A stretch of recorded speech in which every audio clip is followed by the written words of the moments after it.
والذین آمنوا وعملوا الصالحات لا نکلف نفسا الا وسعها اولئک اصحاب الجنة هم فیها خالدون ونزعنا ما في صدورهم من غل تجري من تحتهم الأنهار وقالوا الحمد لله الذي هدانا لهذا وما كنا لنهتدي لولا أن هدانا الله لقد جاءت رسل ربنا بالحق ونودوا أن تلكم الجنة أورثتموها بما كنتم تعملون ونادى أصحاب الجنة أصحاب النار أن قد وجدنا ما وعدنا ربنا حقا وهل وجدتم ما وعد ربكم حقا قالوا نعم وأذن مؤذن بينهم اللعنة الله على الظالمين الذين يصدون عن سبيل الله ويبغونها عوجا وهم بالآخرة كافرون وبينهما حجاب وعلى الأعراف رجال يعرفون كلا بسيماهم ونادوا أصحاب الجنة أن سلام عليكم لم يدخلوها وهم يطمعون وَإِذَا صُرِفَتْ أَبْصَارُهُمْ تِلْقَاءَ أَصْحَابِ النَّارِ قَالُوا رَبَّنَا لَا تَجْعَلْنَا مَعَ الْقَوْمِ الظَّالِمِينَ۔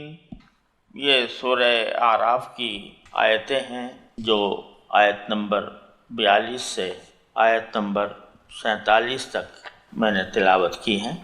ان آیتوں میں اللہ تبارک و تعالی نے آخرت میں، قیامت میں جو حالات پیش آئیں گے مسلمانوں کو بھی اور کافروں کو بھی، ان کی کچھ تفصیل بیان فرمائی ہے بڑی پر اثر انداز میں۔ پیچھے بتایا گیا تھا کہ جنہوں نے اللہ تعالیٰ کی آیتوں کو جھٹلایا اور تکبر کا معاملہ کیا، ان کے لیے آسمان کے دروازے نہیں کھولے جائیں گے اور جنت میں ان کا داخلہ ناممکن ہے۔ اب اللہ تبارک و تعالیٰ جب بھی سزا کا بیان فرماتے ہیں تو ساتھ ہی جزا کا بیان بھی فرماتے ہیں کہ جو اچھے لوگ ہیں، جو ایمان لائے ہیں، عمل صالح کرنے والے ہیں، ان کا کیا انجام ہوگا۔ تو بڑے خوبصورت انداز میں اللہ تعالیٰ نے فرمایا کہ والذین آمنوا وعملوا الصالحات لا نکلف نفسا الا وسعها اولئک اصحاب الجنہ۔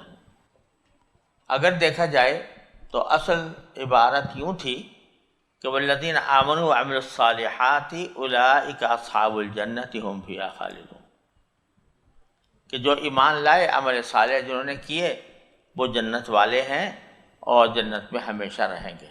لیکن بیچ میں مبتدا اور خبر کے درمیان ایک جملہ معترضہ اللہ تبارک و تعالی نے فرمایا لا نکلف نفسا الا وسعها، یعنی جب یہ کہا گیا کہ ایمان بھی لائیں اور نیک عمل بھی کریں تو ایک دم سے کسی کے دل میں یہ خیال پیدا ہو سکتا تھا کہ بھئی یہ تو بڑی سخت شرط ہے کہ عمل صالح، ایمان بھی لائے اور عمل صالح بھی کرے۔ عمل صالح کرنے کے لیے تو بڑی جان ماری کرنی پڑتی ہے۔ تو اللہ تعالیٰ نے فوراً قبل اس کے کہ جو خبر دیں اصحاب الجنہ ہونے کی، بیچ میں اس شبہ کا جواب دے دیا کہ ہم کسی بھی شخص پر اس کی وسعت سے زیادہ بوجھ نہیں ڈالتے۔ یعنی جو عمل صالح کے بارے میں جو خیال ہو رہا ہے کہ یہ ہمارے لیے عمل کرنا اس پر مشکل ہوگا، تو ڈرو نہیں، تسلی رکھو کہ اللہ تعالیٰ کسی پر اس کی وسعت سے زیادہ کا بوجھ نہیں ڈالتے، مکلف اس کو نہیں کرتے۔ لہذا عمل صالح جو تمہارے ذمے ہے وہ کوئی بہت بڑا مسئلہ نہیں ہے۔ صرف اتنی بات نہیں ہے کہ تمہاری قدرت سے زیادہ ہم مکلف نہیں کرتے، بلکہ وسعت سے زیادہ مکلف نہیں کرتے۔ قدرت میں تو بعض اوقات ایسے اعمال بھی آتے ہیں کہ جو پوری بہت زیادہ مشقت کے ساتھ انجام دیے جائیں تو قدرت میں تو ہیں، لیکن شدید مشقت اٹھانی پڑ رہی ہے۔ تو اللہ تعالیٰ نے قدرت نہیں فرمایا کہ تمہاری قدرت سے زیادہ ہم کسی چیز میں مکلف نہیں کرتے، بلکہ وسعت فرمایا، یعنی وہ جو احکام تمہیں دیے جائیں گے نہ صرف یہ کہ تمہاری قدرت میں ہوں گے بلکہ تمہارے لیے تمہاری وسعت میں ہوں گے. کوئی ایسا کام نہیں ہوگا جو بہت زیادہ تمہارے لیے تکلیف کا باعث.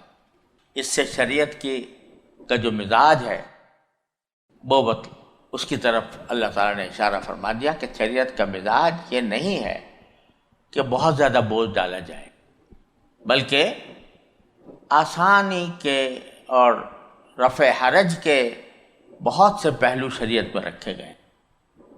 ہر تمہاری تمام ضروریات کا خیال رکھا گیا ہے.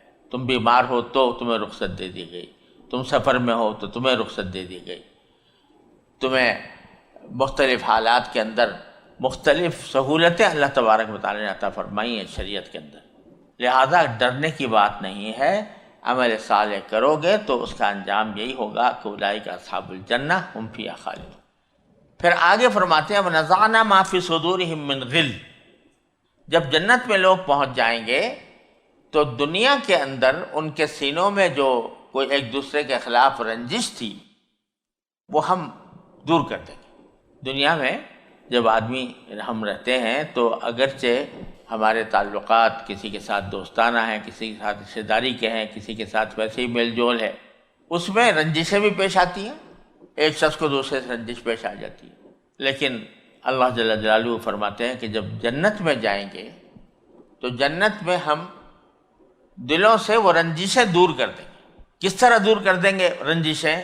اس کی ایک صحیح بخاری کی ایک حدیث میں نبی کریم صلی اللہ علیہ وسلم نے ارشاد فرمایا کہ جو اہل جنت ہیں، جنت میں داخل ہونے والے، وہ جنت میں داخل ہونے سے پہلے ایک پل پر ان کو روکا جائے گا اور وہاں ان سے ایک دوسرے کے جو حقوق ہیں وہ دلوائے جائیں گے. ایک شخص کا دوسرے پر حق تھا، مثلا دوسرے کی اس نے غیبت کی تھی، مثلا اس کی وجہ سے رنجش تھی، تو وہ معافی منگوا لی جائے گی اس سے. کسی کا حق تھا، کوئی مالی حق تھا، دوسرے کا قرضہ آتا تھا اس کے ذمہ، اس نے ادا نہیں کیا تھا تو وہ ادا کروایا جائے گا، یا معافی یا ادائیگی. ادائیگی کیا مطلب؟ کہ وہاں پر پیسے تو ہوں گے نہیں، روپیہ پیسہ تو ہوگا نہیں کہ اس سے قرضے کی ادائیگی کی جائے. تو وہاں پر جو کچھ کرنسی ہے وہ انسان کی نیکیوں کی ہوگی، انسان کی نیکیوں کا جو کچھ مجموعہ، جو کچھ اس کے پاس موجود ہے وہی کرنسی ہے اس کی، وہی خزانہ ہے. تو دوسرا شخص جس کے کو اس کا قرضہ ادا کرنا ہے تو وہاں پیسے تو ہے نہیں قرضہ ادا کرنے کے لیے، نیکیاں دی جائیں گی، ان کے ذریعے تبادلہ ہوگا، یہاں تک کہ اللہ تعالیٰ محفوظ رکھے.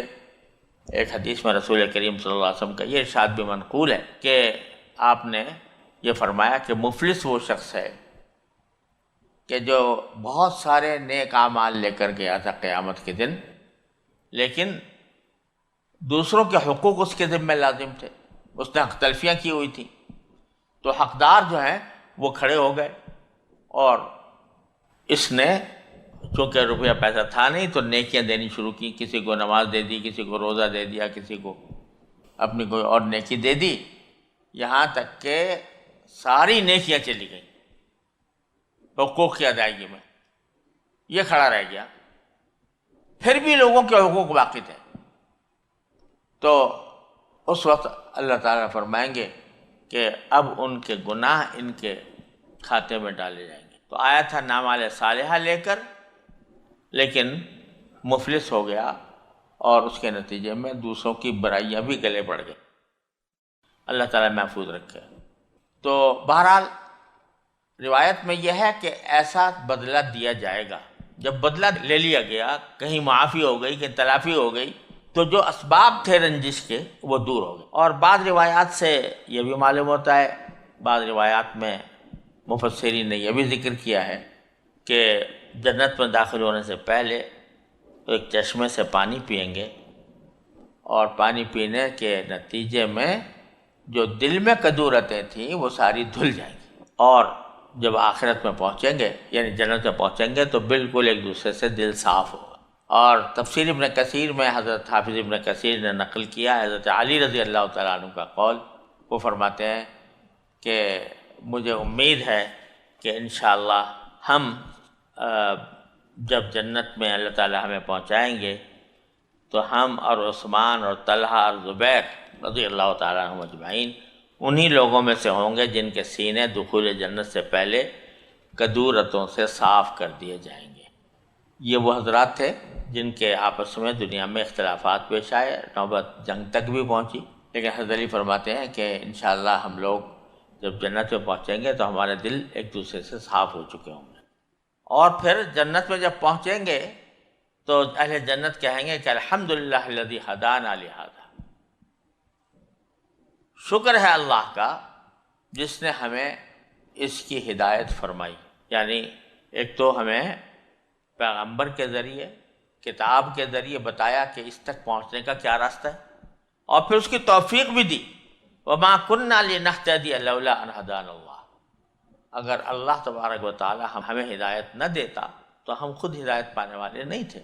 اور آج ہمیں پتہ چل رہا ہے کہ لَقَدْ جَاءَتْ رُسُلُ رَبِّنَا بِالْحَقِّ، کہ ہمارے پروردگار کے جو پیغمبر ہمارے پاس آئے تھے وہ سچی بات لے کر آئے تھے، اور اس موقع پر ان کو آواز دی جائے گی، وَنُودُ، ان کو پکار کر کہا جائے گا کہ تِلْکُمُ الْجَنَّةُ، تِلْکُمُ الْجَنَّةُ، لوگوں یہ ہے جنت، یہ ہے جنت جس کا وعدہ کیا جا رہا تھا، اورثتموها بما کنتم تعملون، تمہیں اس کا وارث بنایا گیا ہے تمہارے اعمال کی وجہ سے۔ یہاں عجیب انداز اختیار فرمایا اللہ تبارک و تعالیٰ نے جنتیوں کو خطاب کر کے کہ تمہیں اس جنت کا وارث بنایا گیا ہے، اور ساتھ ہی یہ بھی کہہ دیا کہ تمہارے ان اعمال کے بدلے جو تم کیا کرتے تھے۔ اگرچہ پیچھے جو اہل جنت ہیں ان کا قول تو یہ گزرا کہ ہمارا کچھ نہیں ہے، ہدایت آپ ہی نے دی تھی، لہذا آپ ہی کی ہدایت کے ذریعے ہم یہاں پر پہنچے، اگر آپ کی ہدایت نہ ہوتی تو ہم یہاں کیسے پہنچتے؟ گویا ان کی نگاہ اپنے اعمال پر نہیں ہے کہ یہ کہیں کہ بھئی ہم نے چونکہ بہت نیک عمل کیے تھے دنیا میں، لہذا اللہ تعالیٰ نے جنت میں داخل کر دیا۔ ان کی نگاہ تو اللہ تبارک و تعالیٰ کی رحمت اور اس کے فضل و کرم پر ہے، اور یہاں اللہ تعالیٰ فرما رہے ہیں کہ تمہیں وارث بنایا گیا تمہارے اعمال کی وجہ سے۔ تو یہ در حقیقت ایک ہمت افزائی ہے، تمہیں چند یہی سمجھنا چاہیے کہ بھئی جو کچھ ہوا ہے اللہ کے فضل سے ہوا، لیکن ہم تمہیں یہ تمہارے اعمال کی وجہ سے تمہیں وارث بنا رہے ہیں، کیونکہ اعمال جو ہیں وہ فی الجملہ سبب بنے ہیں جنت پہنچنے کا، فی الجملہ سبب بنے، اس لیے فرمایا بما کنتم تعملون۔ یوں لگتا ہے واللہ سبحانہ وعالم کہ اس سے در حقیقت ایک تسلی دینی مقصود ہے بندوں کو کہ یہ جنت جو ہے یہ بے شک اللہ تعالیٰ کا فضل و کرم ہے، اس میں کوئی شک نہیں، لیکن تمہارے اعمال کا بھی اس میں دخل ہے۔ تو جب دخل ہے تو یہ تمہاری ہے، یہ احساس کہ یعنی احساس دلا کر ہمت بڑھائی جا رہی ہے کہ یہ صرف میرا تو کرم ہے ہی، میرا تو فضل تو ہے ہی، لیکن تمہارے اعمال کا بھی اس میں دخل ہے، تاکہ ان کو ایک اس میں اپنائیت کا احساس ہو جنت میں، کہ یہ جنت ہماری ہے۔ اللہ، اور عجیب کچھ لگتا ہے اس جملے میں کہ ایک طرف فرمایا یہ نہیں کہا کہ ہم نے تمہیں دے دی گئی ہے جنت، بلکہ اورثتموہا، تمہیں وراثت میں دی ہے۔ اب وراثت میں جو چیز ملتی ہے، پہلی بات تو یہ سمجھو کہ وراثت میں جو چیز ملتی ہے عام طور پر وہ انسان کے کسی عمل کی وجہ سے نہیں ملتی۔ بیٹھے بٹھائے باپ مر گیا، بیٹے کو مل گئی، سمجھے نا، اس نے اس میں کوئی محنت نہیں کی تھی، کوئی عمل نہیں کیا تھا، لیکن بیٹھے بٹھائے ایک چھپر پھاڑ کر ایک نعمت مل گئی، تو وہ میراث ہوتی ہے۔ اچھا، اور میراث کے اندر یہ بات ہوتی ہے کہ جو میراث ملی وہ میراث یقیناً اسی کی ہوتی ہے جس کو ملی، یعنی اس میں کوئی دوسرا دعوے دار نہیں ہو سکتا۔ جتنا حصہ میرا بنا اس حصے میں کوئی دوسرا دعوے دار نہیں، اسی کا ہے۔ تو میراث قرار دے کر، جنت کو میراث قرار دے کر ایک طرف اشارہ یہ ہے کہ یہ تمہیں بیٹھے بٹھائی مل گئی ہے، عمل نہیں ہے، عمل کا اس میں ذکر نہیں ہے، لیکن ساتھ ہی بما کنتم تعملون کہہ کر یہ فرما دیا گیا کہ تمہارے عمل کا اتنا دخل ہے کہ ہمارا فضل و کرم تمہارے اس عمل کی بنیاد پر ہوا۔ اب دیکھو کتنی رعایتیں رکھی گئی ہیں کہ جیسے حضرت معروف کرخی رحمہ اللہ تعالی کا یہ مقولہ ہے، وہ فرماتے ہیں کہ جو شخص یہ سمجھتا ہو کہ میرا عمل مجھے جنت میں پہنچا دے گا تو وہ فضول محنت کر رہا ہے، اور اگر کوئی شخص یہ سمجھتا ہو کہ بغیر عمل کے میں جنت میں چلا جاؤں گا تو وہ جھوٹی امیدیں باندھ رہا ہے۔ کیا مطلب اس کا؟ کہ بندے کو تو کام کرنا چاہیے، عمل ہی کی طرف متوجہ رہنا چاہیے، لیکن یہ نہ سمجھے کہ جو جنت ملنے والی ہے وہ میرے اس عمل کا لازمی یا منطقی بدلہ ہے، کیونکہ عمل کیا تھوڑا سا اور جنت کی نعمتیں کیا، لہذا کوئی مقابلہ ہی نہیں۔ لیکن ساتھ ہی عمل سبب بن جاتا ہے اللہ تعالیٰ کے فضل و کرم کے متوجہ ہونے کا، لہذا دونوں باتیں صحیح ہیں، اورثتموہا بھی اور بما کنتم تعملون بھی، اپنی اپنی جگہ پر دونوں باتیں صحیح ہیں کہ ہے تو فضل اللہ تبارک و تعالیٰ کا، لیکن وہ فضل ہوتا ہے انہی پر عام طور سے جو کہ عمل کرتے ہیں۔ آگے پھر اللہ تبارک و تعالیٰ نے یہ منظر کھینچا ہے کہ جب جنت والے جنت میں چلے جائیں گے، جہنم والے جہنم میں چلے جائیں گے، تو نادا اصحاب الجنت اصحاب النار، تو جنت والے آواز دیں گے جہنم والوں کو اور کہیں گے کہ ان قد وجدنا ما وعدنا ربنا حقا، ہم سے ہمارے پروردگار نے جو وعدہ کیا تھا ہم نے تو اس کو سچا پا لیا، جنت ہم نے آنکھوں سے دیکھ لی، پہنچ گئے، وہاں کی نعمتوں سے لطف اندوز ہو رہے ہیں۔ فَهَلْ وَجَدْتُم مَّا وَعَدَ رَبُّكُمْ حَقًّا، تو کیا تمہارے رب نے تم سے جو وعدہ کیا تھا اس کو بھی تم نے سچا پایا کہ نہیں؟ یعنی تم سے کہا گیا تھا کہ اگر کفر کرو گے تو جہنم میں جاؤ گے، تو واقعی وہ وعدہ تم نے سچا پایا؟ قالوا نعم، تو وہ جواب دیں گے کہ ہاں، ہم سے جو کہا گیا تھا وہ ہو گیا، ہم آج جہنم میں پہنچ گئے۔ اللہ، اس کے سوا کوئی چارہ نہیں ہوگا کہنے کے سوا کہ ہم نے جو ہم سے کہا گیا تھا وہی وہ کہہ رہا۔ فَأَذَّنَ مُؤَذِّنٌ بَيْنَهُمْ، تو ایک اعلان کرنے والا اعلان کرے گا، لعنۃ اللہ علی الظالمین، کہ ظلم کرنے والوں پر اللہ کی لعنت ہے۔ یعنی یہ جو جہنم میں گئے ہیں یہ اپنے ظلم کی وجہ سے گئے۔ ظلم کے معنی کیا ہے؟ کسی چیز کا ناحق استعمال، یہ ظلم ہوتا ہے، اور اس میں شرک سب سے اعلیٰ ظلم ہے، سب سے خطرناک ظلم ہے، ان الشرک لظلم عظیم، لہذا اعلان ہو گیا اللہ کی لعنت ہے ظلم کرنے والوں پر۔ اب آگے دیکھو، الذین یصدون عن سبیل اللہ ویبغونها عوجا وہم بالآخرۃ کافرون، یہ ایک ظالمین کی صفت بیان جن کے اوپر لعنت ہے، یعنی وہ ظالم جو کہ اللہ کے راستے سے روکتے ہیں اور اس میں ٹیڑھ نکالتے ہیں، اور وہ آخرت کے منکر ہیں۔ یہ جملہ جو ہے یہ منادی کی طرف سے نہیں ہے، منادی کی بات تو یہاں ختم ہو، لعنت اللہ علی الظالمین۔ اب اسی کے اوپر اللہ تعالیٰ ردہ چڑھا رہے ہیں کہ وہاں کا جو معاملہ ہوگا وہ ہوگا، لیکن اب جو لوگ ہیں وہ جو اللہ کے راستے سے لوگوں کو روک رہے ہیں، جو اللہ کے راستے میں ٹیڑھ نکالنا چاہتے ہیں، آخرت کے منکر ہیں، وہ ہیں جو جن کو ظالم کہہ کر ان پر لعنت بھیجی جائے گی اس وقت۔ تو وہاں پر مستقبل کا حال بیان کرتے کرتے اللہ تعالیٰ نے حال کے لوگوں کو متنبع کر دیا کہ وہ جو لعنت اللہ علی الظالمین کہا جا رہا ہے، کس کو کہا جا رہا ہے؟ ان لوگوں کو کہا جا رہا ہے جو آج تم جو اللہ کے راستے سے لوگوں کو روکتے ہو، اللہ کے راستے میں ٹیڑھ نکالتے ہو اور آخرت کے انکار کرتے ہو، یہ چاہ کر ظالم کہلائیں گے وہاں پر، اور ان کے بارے میں کہا جائے گا لعنت اللہ علی الظالمین۔ پھر فرمایا وبینہما حجاب، اور ان دونوں کے درمیان یعنی اہل جنت اور اہل دوزخ دونوں کے درمیان ایک حجاب ہوگا، ایک آڑ ہوگی، دونوں کے درمیان ایک آڑ ہوگی۔ دونوں سے مراد ہے اہل دوزخ اور اہل جنت، ان کے درمیان آڑ ہوگی۔ یہ یہاں پر اختصار کے ساتھ بیان فرمایا ہے سورہ حدید کے اندر اس کی تفصیل ہے.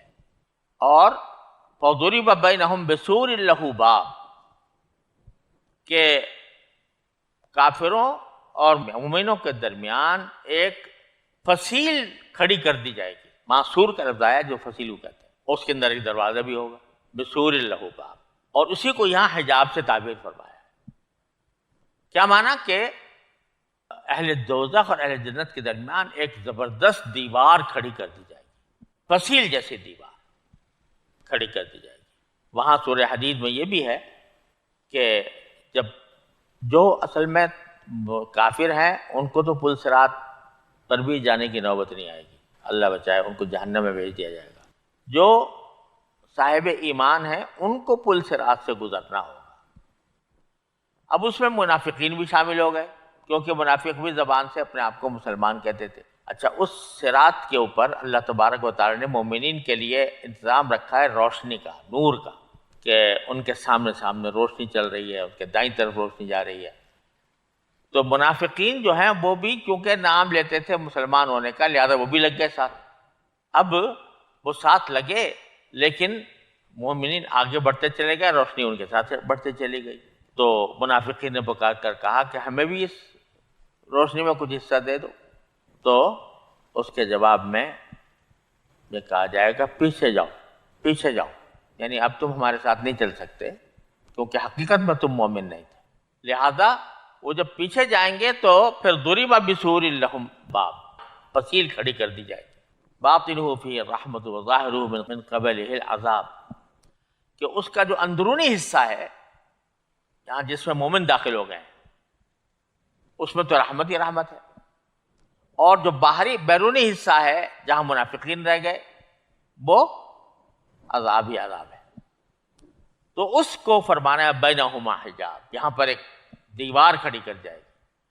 وعلی الاعراف رجال یعرفون کلا بسیماہم، اور اعراف پر کچھ لوگ ہوں گے جو ہر ایک کو ان کی علامت سے پہچانتے ہوں. اعراف کے لفظی معنی ہے بلندیاں. عرف کی جمع ہے. عرف جو ہے وہ بلندی کو کہتے ہیں. اصل میں تو مرغے کی کلغی کو کہتے ہیں عرف الدیک، لیکن پھر ہر بلندی کے لیے بھی استعمال ہوتا ہے. تو لفظی معنی اس کے بلندیاں ہیں. اور اکثر مفسرین نے یہ فرمایا کہ یہ بلندیوں سے مراد ہے یہ جو دیوار کھڑی ہوگی اس دیوار کے اوپر جو برجیاں ہوں گی وہ مراد ہے. کہ ایک دیوار کھڑی ہے جس کے ایک طرف جنت ہے ایک طرف جہنم ہے، اور اس دیوار کے اوپر جو برجیاں ہیں اس میں کچھ لوگ ہیں، وہ اصحاب اعراف ہیں. تو یہ لوگ جو ہیں کون ہوں گے جو اعراف پر ہوں گے؟ یعنی مطلب ابھی نہ جہنم میں نہ دوزخ میں، درمیان جو دیوار ہے اس پر اس کے اوپر بیٹھے یا کھڑے. تو ان کو اللہ تبارک و تعالیٰ در حقیقت اس لیے رکھے گا کہ یہ جنت اور جہنم دونوں کے نظارے ایک ساتھ دیکھیں، جنت والوں کے بھی اور دوزخ والوں کے نظارے اکٹھے کریں، اس لیے ان کو وہاں پر بٹھایا جائے گا. اب یہ کون لوگ ہوں گے اس کے بارے میں مفسرین کے مختلف اقوال ہیں، کچھ روایات بھی اس سے متعلق موجود ہیں. تو حضرت حذیفہ ابن یمان، حضرت عبداللہ ابن مسعود، حضرت عبداللہ ابن عباس یہ فرماتے ہیں کہ رسول کریم صلی اللہ علیہ وسلم سے ایک تفسیر اس کی منقول ہے کہ یہ وہ لوگ ہیں جن کی نیکیاں اور برائیاں برابر ہوں گی.